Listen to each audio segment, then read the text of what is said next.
اللهم صل على سيدنا محمد وعلى آل سيدنا محمد.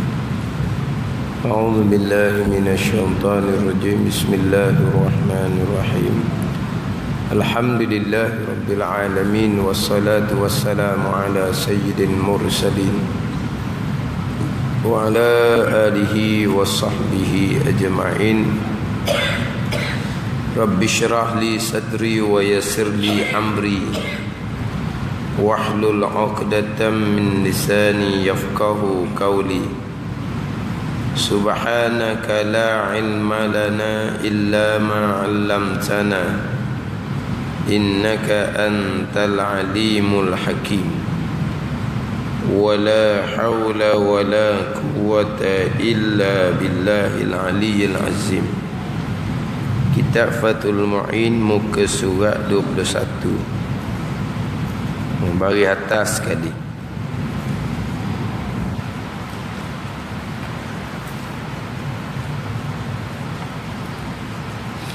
Qala al-muallif rahimahullahu ta'ala wa nafa'ana bi'ulumihi amin. Wa kharaja biqawli bi khalitin al-mujawir al-mujawiru wa huwa ma yumayyazu lin-naziri ka'udin wa duhnin walau mutayyabaini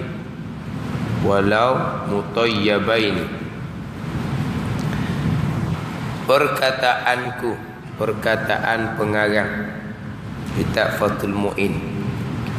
Mana perkataan pengarangnya? Sebab campuran bi khalitin, dalam kurungan terdahulunya, dalam kurungan pada muka surat 20, petok yang kedua dan petok yang ketiga daripada atas. Dalam petok sahaja. Petok yang kedua, petok yang ketiga dalam kurungan tu. Pengarang mengatakan bahawa wa mutaghayyirin kasiran bi khalitin. Sana. Wa mutaghayyirin kasiran, itu petok yang kedua daripada atas, muka surat 20. Kemudian petok yang ketiga daripada atas dalam kurungannya bi khalitin tahirin ghaniya anhu. Dalam kurungan Qurratul Ain, di luar kurungan itu Fathul Mu'in. Jadi dalam kurungan wa mutaghayyirin kasiran bi khalitin, air mutlak ialah air yang tidak berubah sebagai berubah yang banyak. Kasiran sebagai berubah yang banyak. Berubah yang banyak ni dengan apa? Bi khalitin, dengan benda yang bercampur, dengan benda yang sebati dengan air.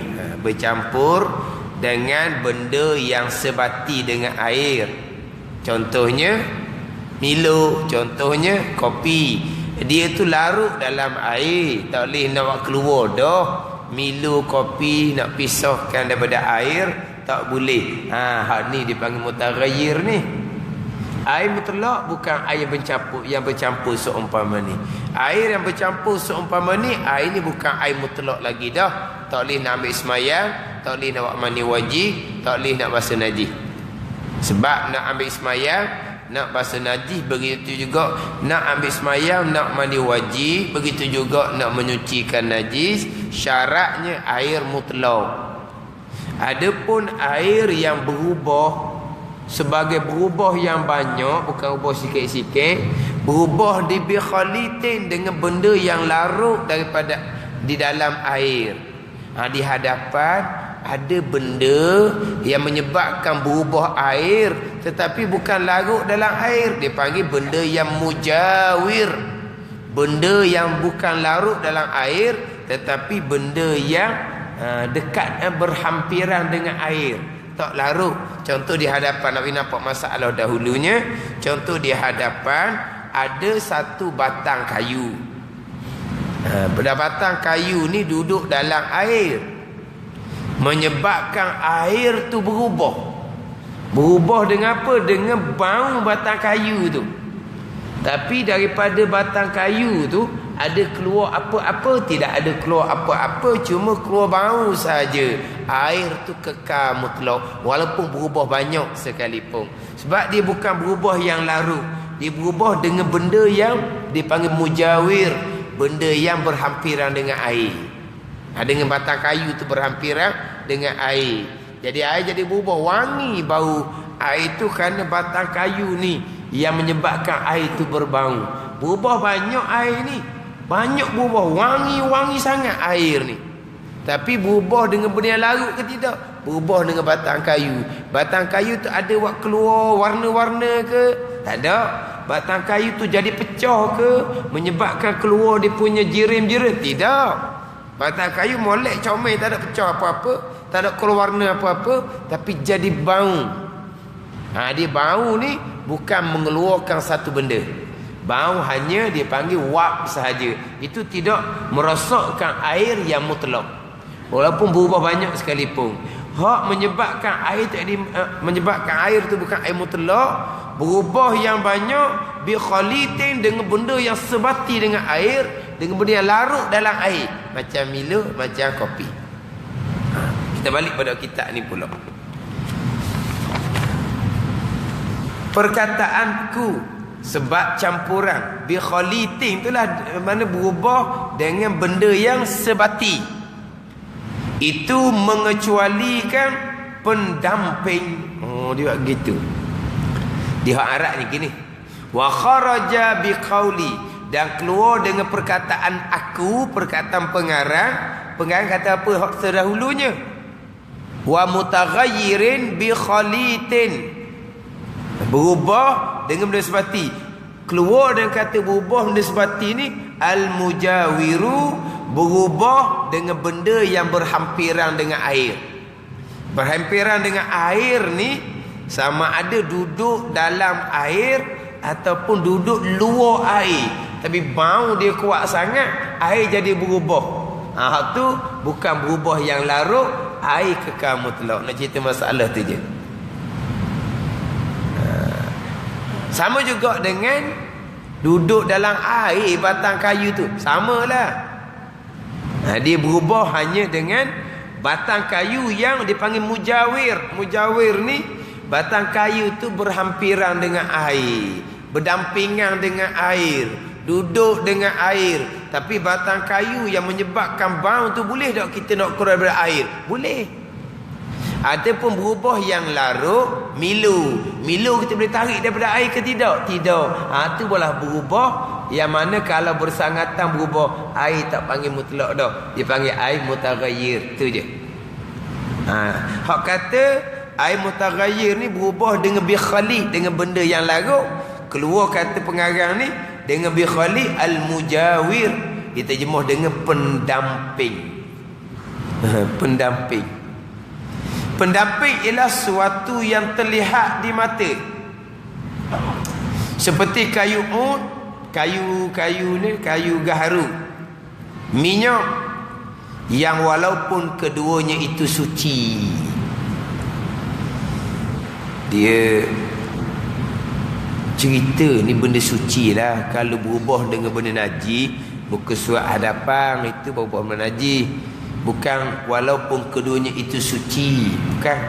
Walau mutayyabaini, walaupun berbau sedap akan dia. Walaupun berbau sedap, bukan walaupun suci. Mutayyabaini ni mana apa? Yang mana oleh kerana ada batang kayu menyebabkan air tu jadi bau sedap. Tu maknanya gitu. Bukan maknanya walaupun keduanya itu suci. Memang kita cerita ni sama ada khaliq ke mujawir ke, benda suci, benda najis tak ada kira dah tu. Benda suci lah sekarang ni. Tapi batang kayu gaharu tu menyebabkan air jadi bau-bau wangi. Berubah seumpama ni lah. Air masalah kekal, air mutlak. Sebab dia bukan berubah dengan satu benda yang larut.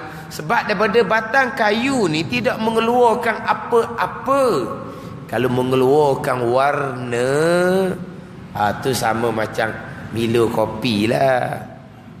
Kalau batang kayu tu menjadi hancur, menyebabkan daripada hancur-hancur tu air jadi bau sedap, tu jadi macam bubur benda dalam tu jadi larut juga. Ni batang kayu comel-comel, tak ada mengeluarkan warna, tidak ada mengeluarkan dia punya zat dia tu yang jadi hancur-hancur, tidak, comel loteh batang kayu. Tapi wangi, air jadi wangi sangat-sangat. Air itu kekal mutlak, gitu je. Cuma makruh digunakan, dia makruh lah, tapi air kekal mutlak. Dia beginilah benda yang mujawir ni. Ni kadang-kadang orang tanya ni, mukhaliq macam mana, mujawir macam mana. Dia buka dalam buku Rumi. Buku Rumi tulis mukhaliq mujawir, dia kata. Payahlah. Dan dia kata tak tahu kata apa. Mukhaliq mujawir ni bukan kamus Dewan Bahasa lah kalau jumpa. Itu bukan bahasa Melayu, nak jumpa kat mana tu bahasa Arab. Mana kata mukhaliq. Mukhaliq ni yang larut, yang sebati, yang tak boleh nak pisah daripada air. Milo kopi. Mujawir ni mana? Hak berdampingan dengan air, hak berhampiran dengan air, tapi benda tu boleh dipisahkan daripada air. Itu berubah dengan mujawir. Dia berubah dengan mujawir ni, kita hak ni benda suci, sama duduk dalam air, sama duduk luar air, sama je. Tetapi kalau berubah dengan bau,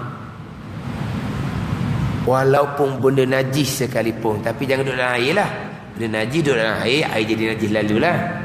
Ni suku sakat daripada air. Contoh kita buat masalah lah. Tepi air tu ada bangkai.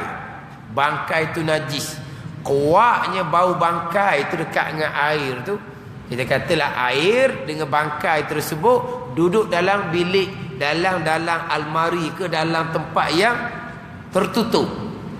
Bau busuknya bangkai tu kita buka, air pun bau busuk, air kekal mutlak.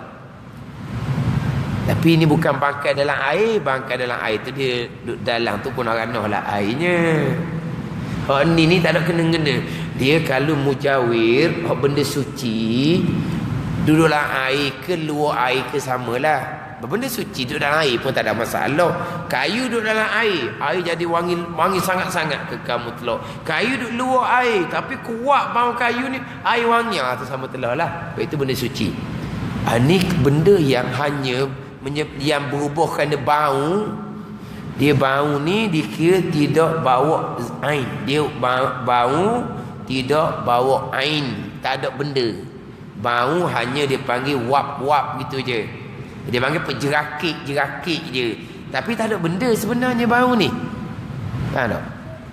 Sebab tu tadi walaupun bau daripada benda yang najis, tapi benda najis ni bukan duduk dalam air, duduk tepi air, menyebabkan air tu berubah. Air tu tak rosak. Air tu bau bangkai lek-lek dah. Tak. Sebab dia berubah bukan dengan air, bukan ada benda. Cuma dengan bau ni wap saja. Dia tak ada benda, tidak merosakkan air. Ini contoh kita kata kalau hak najis. Jadi dalam almari pakaian kita tu, ada bangkai cicak contohnya. Besar. Bangkai cicak ni busuk, kemudian duduk dalam almari pula, dia tu mana? Dalam keadaan rapat. Kita pun buka almari tu busuk sangat. Tengok-tengok ada bangkai cicak. Kita cium baju kita tu memang wangi sungguhlah, wangi bangkai cicak. Busuk bangor lah. Busuk bangor kalau wangi. Wangi ke apa pula? Kalau busuk bangor lah. Kalau wangi tak ada. Wangi. Busuk lawan dia sedap. Sedap pula panggil. Sedap bau ni. Panggil apa? Dia busuk sangat. Memang di pakaian kita tu betul-betul dah bau bangkai cicak tadi. Tak najis pakaian tu. Tak najis. Tak najis tapi panggil kotor. Kotor sunat basuh. Basuhlah, jangan mari pula sejik dengan bau. Mu pakai banyak atar apa ni? Bau macam bangkai. Bangkai cicak. Kotor sebab dia sudah busuk. Tapi najis ke tidak? Tidak najis. Dah bau bangkai. Dia tidak ada ain bangkai yang menyebabkan lekat di baju. Tidak. Hanya bau sahaja. Bau tidak bawa ain. Bau sahaja. Sebab tu kalau kita sidai pakaian yang basah, tapi tepi tu ada bangkai, tiba-tiba di pakaian hak basah kita ni menyebabkan bau macam bangkai tu, tak najis. Sebab dia tidak ada ain, tidak ada benda. Cuma dia ada panggil apa? Wap dia panggil. Wap ni kalau kita kata wap ni hak benda yang tu ni mana? Bau ni apa panggil? Dia tak ada bau ain. Bau tu boleh takak dah dia punya ain dia. Boleh ambil dah. Tak ada. Sebab tu tak jadi najis. Sebab dia tidak ada benda yang tidak ada ain najis yang masuk dalam air yang kena pakaian. Dia berbeza dengan bau yang dibawa oleh asap. Lain. Asap ni dia ada kekuatan api. Bau dia tu ada ain. Itu lain. Bau semata-mata bukan kerana api, bukan kerana asap, dia tidak bawa ain. Tapi kalau bau tu mari daripada asap dengan kekuatan api, di asap tu ada ain najis. Maka itu menajiskan pakaian kalau menyebabkan pakaian kita berbau.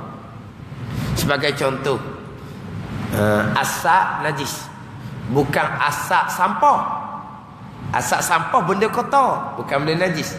Ini asap najis. Asap najis. Asap najis contohnya bakar tahi lembu.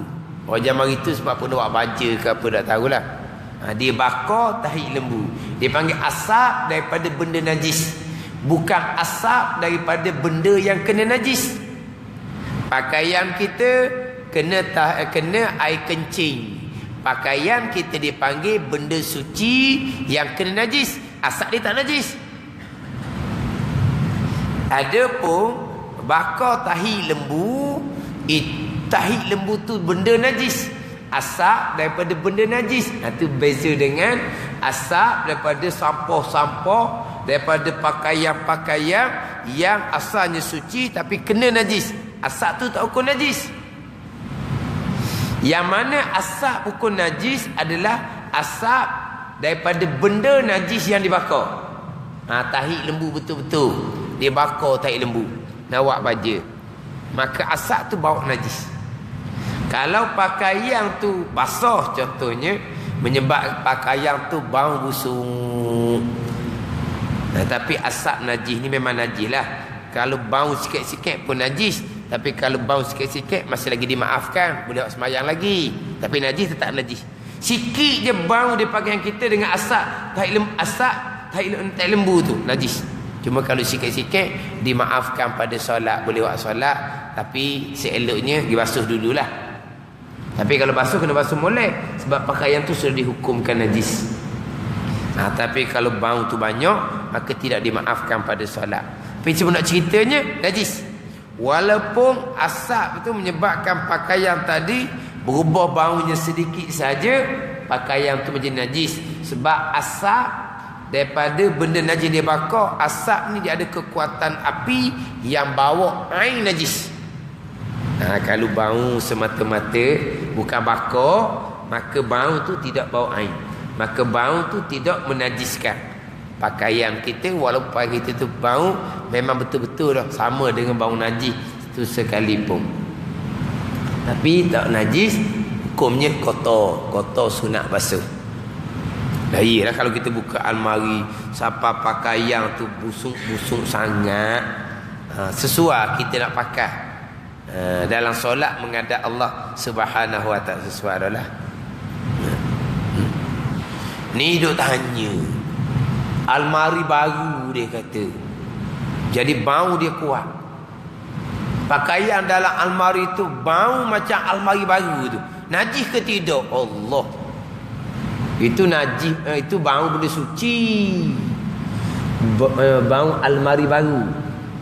Ada orang tanya. Kuat ke bau almari baru ni? Siapa dia kata pakaian dia tu memang bau almari. Dia kata. Dah almari baru, bau kalau bau tu kuat, tutup rapat, mungkinlah pakaian tu akan bau almari tu. Itu benda suci, bau benda suci. Hak tadi tu bau daripada bangkai cicak yang hukum najis. Ini bau almari benda suci. Mana takkan jadi najis lah. Tetapi kalau bau tu dak molek, tu kena basuh lah. Tapi tak cerita bab najis tak timbul. Sebab itu bukan benda najis. Ini kita kata ni bangkai cicak yang memang najis. Sebab dia hanya bau sahaja. Sama ada menyebabkan pakaian tu berubah bau dia ataupun air sekalipun. Tapi bab najis, benda tu yang tidak ada dalam air. Kalaulah mujawir, benda yang berhampir dengan air ni benda suci, duduk di dalam air pun. Ini batang kayu gaharu tadi dia wangi, duduk dalam air sekalipun menyebabkan air tu bau sedap, air tu kekal air mutlak. Sebab batang kayu gaharu tadi ni dia hanya mengeluarkan bau saja, bau tidak ada ain, tak ada benda. Adapun milut teh itu memang ada benda. Bau tak ada benda. Tapi syaratnya jangan ada keluar warna ataupun kayu gaharu tu sudah menjadi hancur.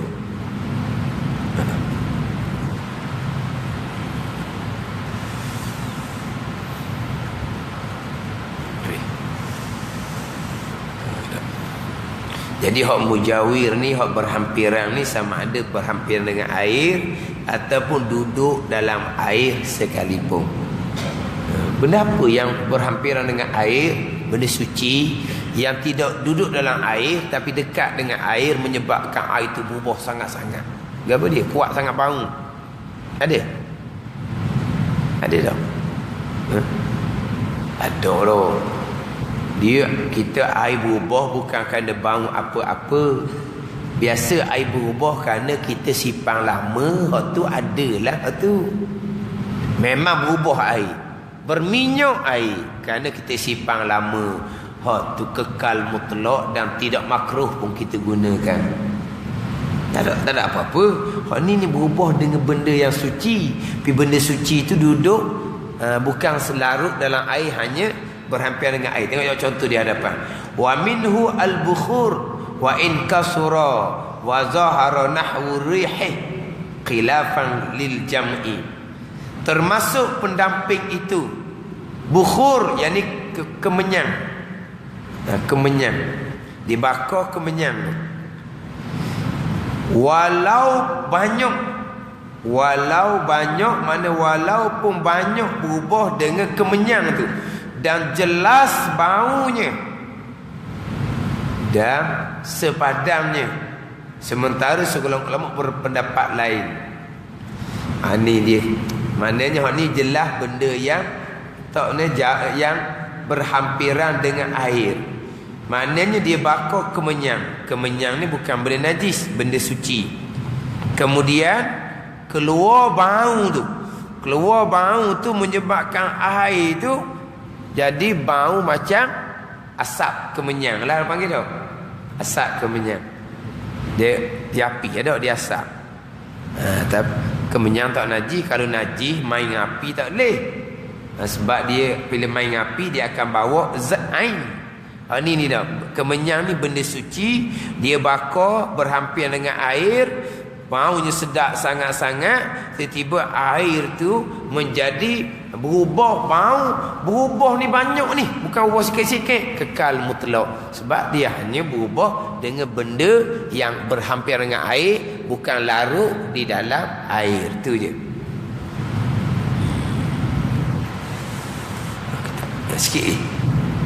Masalah sama tu. Wa minhu aidan ma'un ughliya fihi nahu burrin wa tamrin haitsu lam yu'lam infisalu 'ainin fihi mukhalita bi lam yasil ila haddin bi haitsu yahdusu lahu ismu akhar kal maraqati walau syukka fi syai'in mukhalitun huwa am mujawirun lahu hukmul mujawir. Pelik sekali. Di antara pendamping itu air rebusan gandum. Fihi nahu burrin gandum. Zaharul fasadu fil barri wal bahri. Barri kalau berbari atas itu daratan. Al birru wa ta'awanu 'alal birri itu kebajikan. Dia kalau burun berbari depan gandum, barrun berbari atas daratan.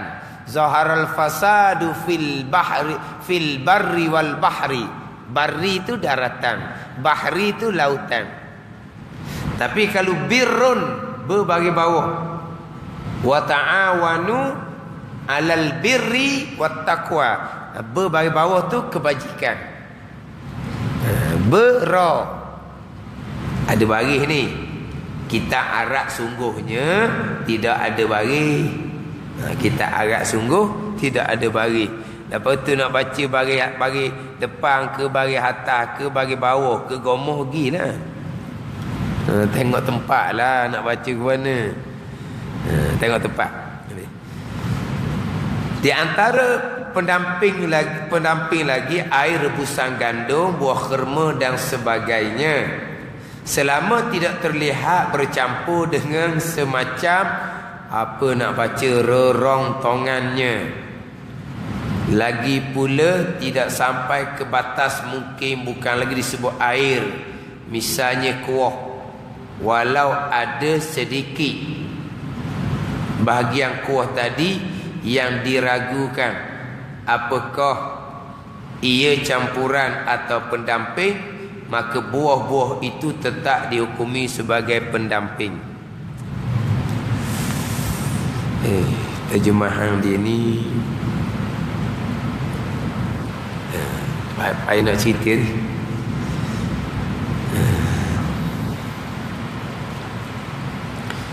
Dia walau syukka fi syai'in amukhalitun huwa am mujawirun ni, ini kalau ketiga perenggang baru ni tak ada kaitan dengan masalah ni. Tapi dia capur sekali tu. Dia gini. Dia masalahnya dia rebuh dalam air itu gandum. Dalam air itu tamar. Kalau kita nasi ada. Kemudian berubah air. Maka dipanggil berubah bukan dengan benda yang larut, dengan benda mujawir. Sebab ialah gandum ke tamar ke ada bau dia. Maka berubah air tadi ni dipanggil berubah dengan benda yang mujawir, benda yang berhampiran dengan air. Air kekal mutlak. Jadi gini, sekarang dia rebuh gandum contohnya, dia rebuh gandum contohnya. Jadi air tu jadi bau lah. Air jadi bau. Sebab air panas ni gelegok ni kan, jadi menyebabkan gandum tu jadi bau. Bau gandum tu, air tu dipanggil air mutlak lagi. Sebab dipanggil mujawir juga, bukan benda yang larut. Selama tidak nyata ada keluar air daripada gandum tu. Apabila dia rebuh menyebabkan gandum ni pecah, keluar zat gandum tu. Tu berubah yang Mula-mula apa? Mukhalid, yang larut dah lah jadinya. Sebab ada keluar ain daripada gandum tu. Ada keluar ain daripada tamar. Dah bila direbuh, jadi benda tu jadi masak, benda tu jadi keluar dia punya ain dia. Tu sama macam Milo dengan kopi, jadinya dia sudah jadi larut. Ni tak, ni tak ada. Cuma oleh kerana rebuh, jadi air tu berubah. Air tu mutlak lagi. Dalam tu ada gandum ke, ada tamar ke, ada beras ke. Air tu kekal mutlak. Berubah tu ada keluar apa ke tak? Beras hancur ke tidak? Beras belum hancur. Tapi kenapa berbau? Bau kan bau beras lah, air mutlak. Tapi apabila lama-lama menyebabkan beras tu jadi padi tu jadi beras, dia akan keluar pula dia punya air. Tu jadi macam Milo dengan kopi, berubah dengan benda yang larut di dalam air. Ni tak ni. Berubah mana gandum ke, tamar ke, beras ke, dia tidak mengeluarkan apa-apa, cuma mengeluarkan bau sahaja. Oleh kerana dah rebuh, air itu gelegak, jadi baulah air itu dengan gandum, bau air itu dengan tamar, bau air itu dengan beras. Air kekal mutlak. Kita je. Sebab apa? Sebab ada keluar apa-apa tak daripada gandum, tamar, beras? Tak ada keluar apa-apa. Tapi kenapa dia jadi bau gitu? Sebab dia keluar bau. Sebab dia dah mungkin dia rebuh tadi ni. Tapi ada keluar air tak daripada gandum, tamar? Tak ada keluar apa-apa pun. Dah hancur lagi gandum dan tamar. Tapi kalau hancur gandum, tamar, dia keluar dia punya air dia. Tu berubah jadi macam benda larut lah. Itu kembali balik kepada masalah mukhalid, berubah banyak ke berubah sikit. Mana? Parok malam ni kita.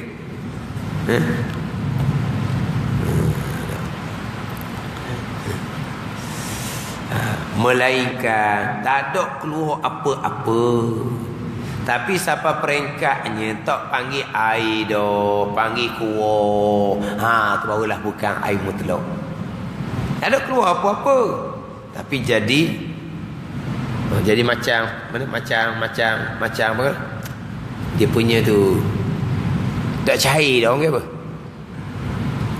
Kuah ni dia jadi macam lekik orang. Contoh kalau kita masalah tanah dahulu, air berubah dengan tanah, air mutlak. Tapi kalau berubah banyak-banyak, akhirnya jadi lumpur, itu bukan air dah. Lumpur. Ni samalah. Dia tak ada keluar apa-apa. Tapi lama-lama dah rebu-rebu ni, tak ada keluar apa-apa pun daripada zat gandum, zat tamar ataupun beras. Tapi dia jadi macam tak cair dah panggil apa? Macam nak beku ke panggil apa tu? Dia jadi macam minyak sapi tu, apa dia panggil? Dia cair satu, lepas tu dia jadi macam manisang tu, panggil apa? Pekat ke apa? Macam pekat tu. Kalau pekat bukan air, macam lumpur. Air tanah, air. Tapi kalau jadi lumpur, tu sudah jadi pekat, bukan air dah. Tu bukan air. Hening ni dia punya rebuh, memang tak ada keluar apa-apa pun daripada gandum ke, tamar ke, beras ke. Tapi bila dia jadi pekat, tu bukan air dah. Itu orang panggil kuah dah. Barulah itu bukan air mutlak. Mana tak semudah-mudah air itu nak lucut daripada nama air mutlak.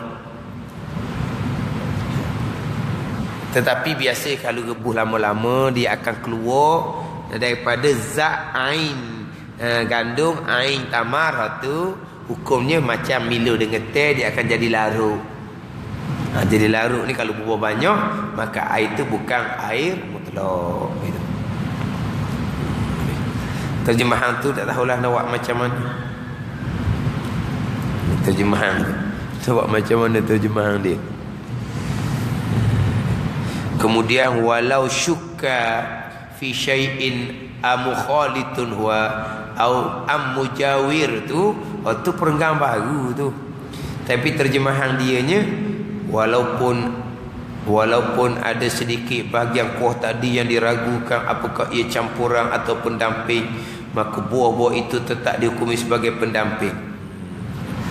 Ayat tu dia bukan masalah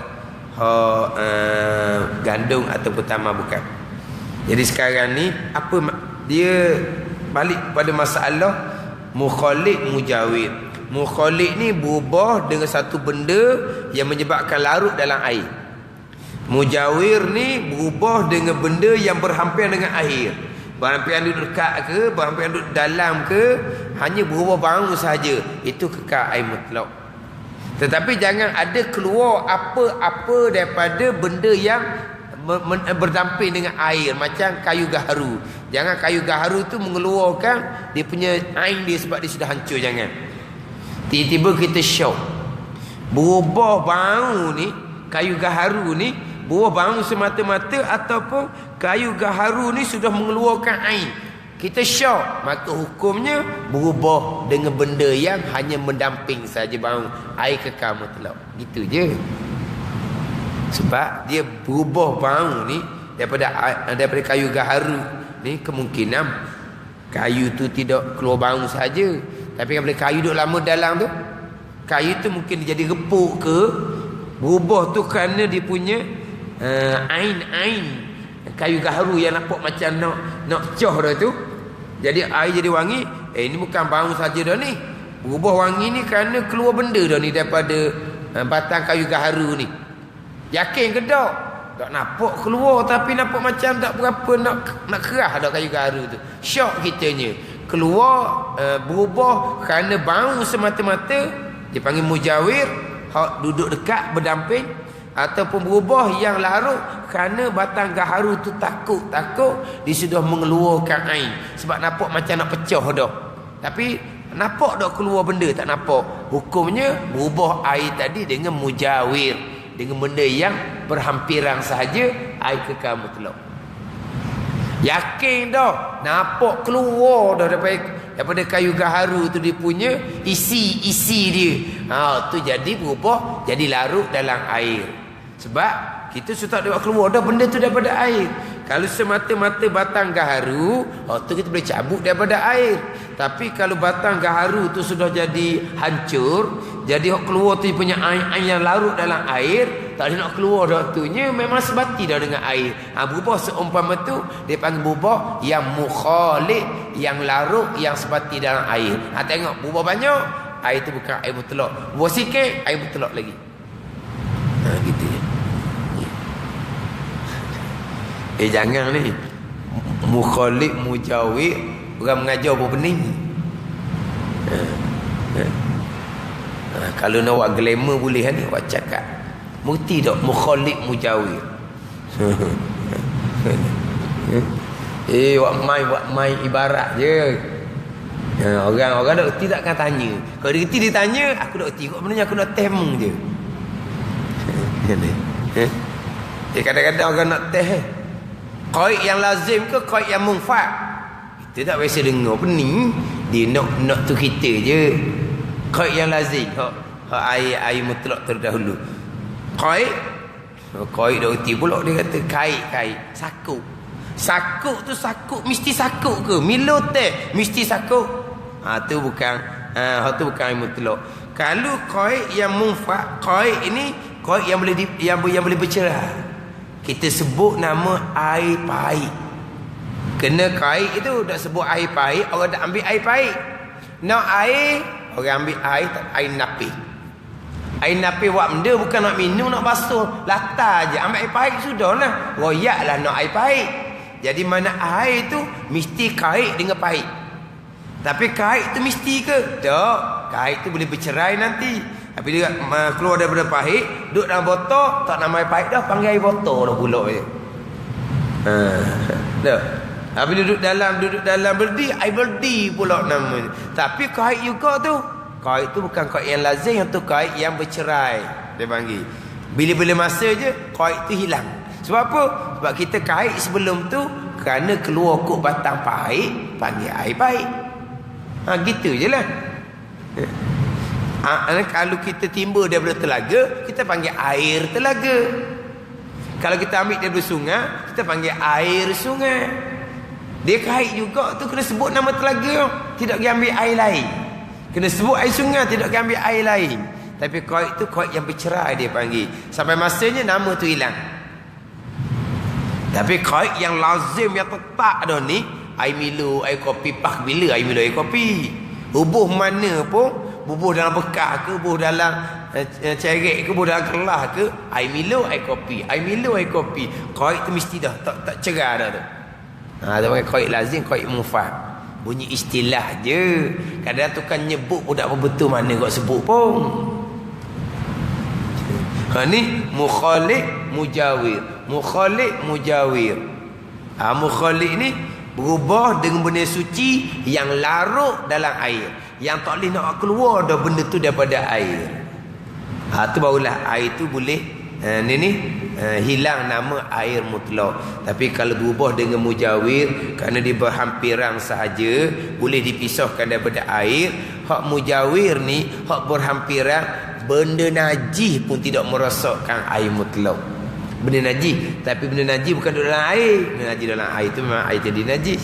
Duduk tepi air, tapi oleh kerana dekat sangat, air jadi busuk dengan bangkai contoh tadinya, berubah. Walaupun busuk punya air tu, kekal air mutlak. Sebab berubah dengan bau ni kerana dia duduk dekat, berdamping. Dia bukan ada keluar apa-apa. Dia tidak ada keluar air. Dia hanya keluar bau sahaja. Kalau bau tidak bawa air najis, maka tak menjadi najis. Tapi sebab apa dia berubah? Kerana dia mujawir, dia duduk berhampiran dengan air. Dia gitu.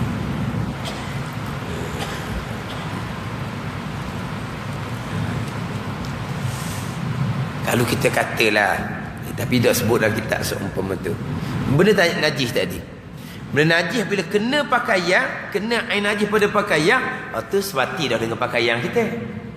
Tapi kalaulah oleh kerana dia berhampiran dengan pakaian, hak bangkai cicak tadi jadi bau pakaian kita, berubah dengan benda najis yang bukan sekali dengan pakaian, cuma berhampiran dengan pakaian.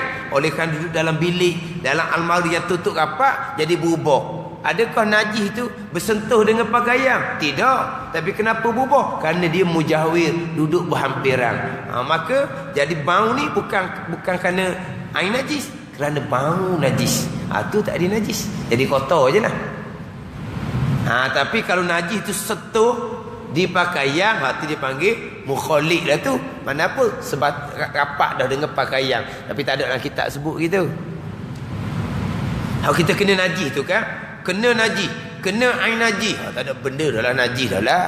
Sekarang ni najis dengan pakaian kita duduk dekat je, tidak bersentuh pun najis tu dengan pakaian kita. Contoh bangkai cicak tadi, tak sentuh pun. Bangkai cicak atas latar, pakaian duduk sakut, tak bersentuh pun.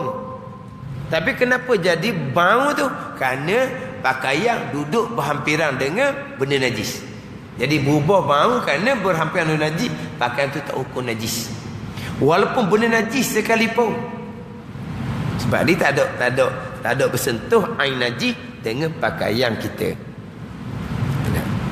Ni hak air ni sama ada berubah yang larut dalam air, tu barulah menghilangkan hukum air mutlak. Tapi kalau berubah kerana dia berhampiran dengan air, kalau benda suci tu dalam air lah, kita kata kayu gaharu duduk dalam air, berubah bau tak ada apa-apa, bukan ada air, banyak mana pun berubah, air tu tetap hukum air mutlak.